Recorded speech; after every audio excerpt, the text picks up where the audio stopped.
scenery, and they would actually use that as a way of communicating to the people about the concerns. And I think the artist is particularly gifted and able to do that because he can actually put words, song, music, poetry in a way that's very appealing, understanding, and informative. So my passion, is to write poetry. My passion is to create songs on social commentary which communicate and sort of tell people the other things that aren't being said, which aren't being noticed, or that aren't being ignored. I get great satisfaction from doing that. Wonderful. So, one more thing I have never got an opportunity to ask you. So, I would love to know, basically, that how did you start? And I would love to know that when you were growing up, so what was the atmosphere? What about your family? That which family background you coming from? Which country you belong to? And then how did you come here? And how did you grow up? Your childhood experience, if you can just share it with me, because we have got the opportunity today, so I will take it. Yeah, it's these are very good questions. Many questions. Many questions indeed. In summary, I was born in a tiny island in the Caribbean called Montserrat. Montserrat is about 15 minutes from Antigua. Most people will know Antigua. Yes. It's a British colony still. In this time, it's still a British colony. My parents came from there in the 60s. Following the war, Britain and other European countries needed to be rebuilt.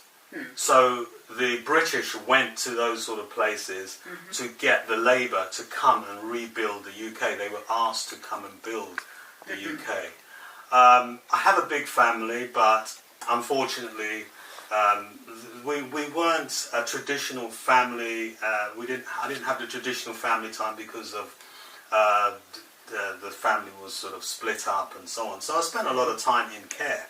So I was in a convent and I was in a children's home, and eventually after that, I went back home and started to live with my brothers and sisters. I took charge of my brothers and sisters, in fact, because I was the oldest one. Oldest one? Okay. Yeah, unfortunately, my mother passed away when I did go back home, and so I was the eldest. Yeah, that's okay.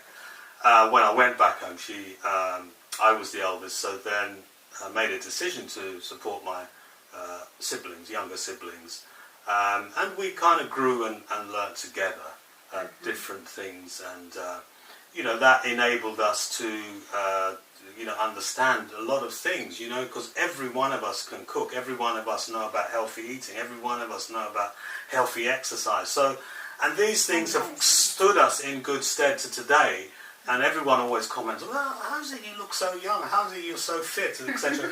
Because we had that sort of upbringing, and we just maintained that. The importance of health, nutrition, and so on has always a part of your life, routine. Yeah, totally.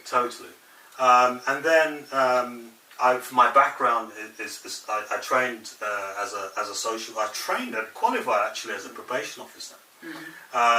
But because I got a job as a probation officer. They offered me a job, but I didn't take the job because they insisted that I give out medication, and I didn't want. You didn't approve? I didn't want to do that because I didn't think medication is the way to help anyone. Psychiatric medication. So they said, well, if you're not going to give out psychiatric medication, then you can't actually be a probation officer. Definitely, because that is going against their conditions of the job. So in that case, definitely. But at the same time, I can understand that it was going against your principle, I suppose. That's why you did not take that job opportunity. Yeah, I think there's a lot to be said around the issues around medication and being aware of the impact it has and the effect of medication, which I won't go into today. Subsequently, I became a social worker and worked with various client groups within the social care.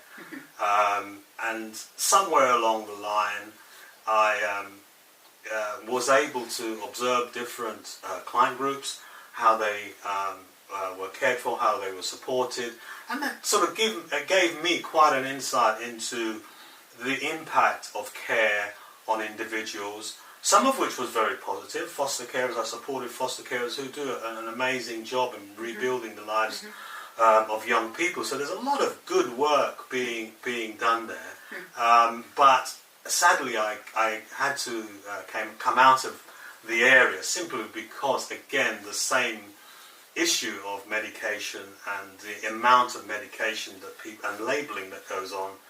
Again, it wasn't to my liking. I didn't think it was correct or right.